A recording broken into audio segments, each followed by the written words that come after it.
season for the Lakers, one in which they will desperately need to land a second superstar to have any chance of righting this ship that has seemingly gone off course. According to Brian Windhorst, LeBron has already been active this offseason, trying to recruit Kawhi and Jimmy Butler, and he's been in touch with Kyrie. Nick, Kawhi and Kyrie would mean a successful offseason for LA, but what about Jimmy Butler? Jimmy Butler's been the one that I have been the most skeptical about. Not about their ability to land him, but if I'm tiering these guys, we know obviously Kawhi and KD are in this top tier, and then Kyrie and Klay, I would say, are in this next tier. But of that third tier, my guy was another K, was Kemba Walker. I think we have seen a player similar to him in Kyrie Irving fit seamlessly with LeBron. Jimmy Butler, prior to this postseason, I thought anybody maxing him out would be making a mistake. Now, in the postseason, he was really good. And he showed his value on both ends. He showed his ability as a closer, and he showed that he can elevate his game. But sometimes, as Mark Schlereth says, in maybe a better way than I'm going to say right here, when it smells everywhere you go, maybe you're the one that stinks. Jimmy Butler has a bit of a track record of being a tough teammate. And I do worry about Jimmy Butler, who's been the dominant personality on his teams since he became Jimmy Butler, since he developed into that player, his ability to meld with LeBron. And for the Lakers, LeBron, obviously, at this point in his career, has to go in a certain gear during the regular season. Is Jimmy Butler ready to go in full gear during the regular season to carry that load? Those are real questions I would have. It's better than nothing, but to me, Jimmy Butler is the tail end of that third tier, and it would mean, in my eyes, the Lakers struck out on much better options. I like Jimmy Butler as a player. Jimmy Butler does present a number of challenges. One, at this age, how long is he going to be able to play that style? So if you do sign Jimmy Butler, especially with someone, LeBron, with his age, you have to understand those couple, it's like a Chris Paul deal. Those last couple years of them contracts, you're not going to be getting the value on your dollar for the type of player that you signed. And when Magic Johnson and them a couple years ago started clearing up all this salary cap space, and it was like legitimately they visualized getting LeBron James and someone else. If you tell them now, fast forward, it's LeBron and Jimmy Butler, a lot of people are going to be disappointed. LeBron James and his camp, they should be disappointment. But they need to prepare themselves for a plan B and a plan C, because LA is just not the destination that it used to be. And what's happened this offseason, to me, has just made it even more clear that, man, the Clippers are really viable in the same building without the chaos. Man, going to New York. If Kawhi's not going to go to L.A., if he wants to stay in North America, why would he stay in a bigger city in New York compared to Toronto? So I just believe everything that's going on, I believe it's going to be a tough offseason for the Lakers. Plan B and C is not generally something that's in the Lakers' cards, as we've seen the last couple of months.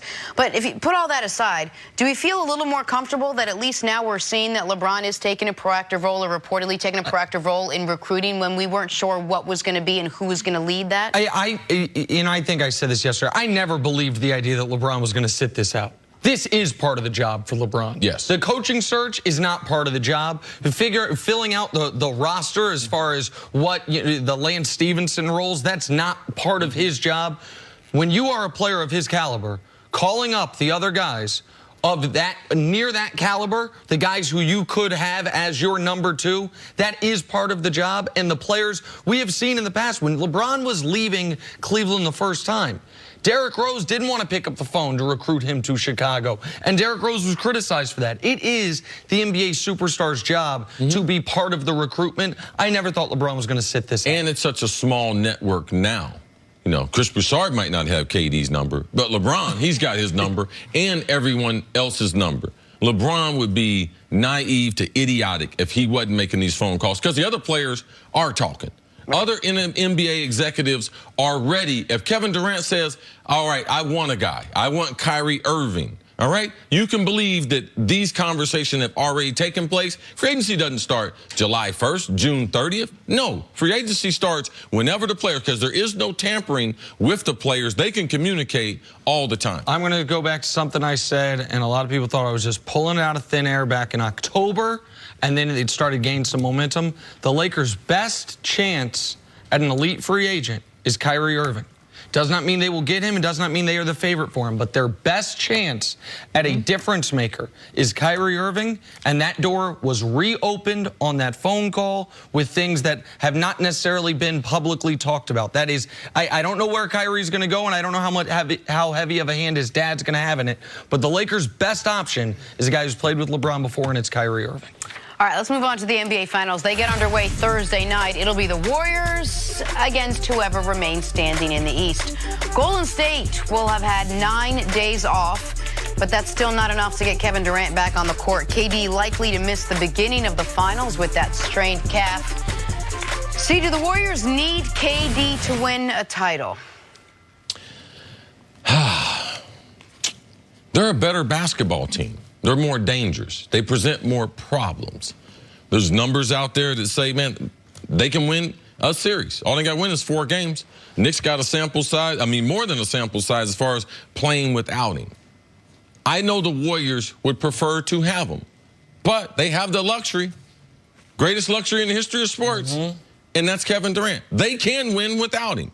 I haven't seen an NBA team with their best player down that they even had the real opportunity. It was different when Magic and Kareem.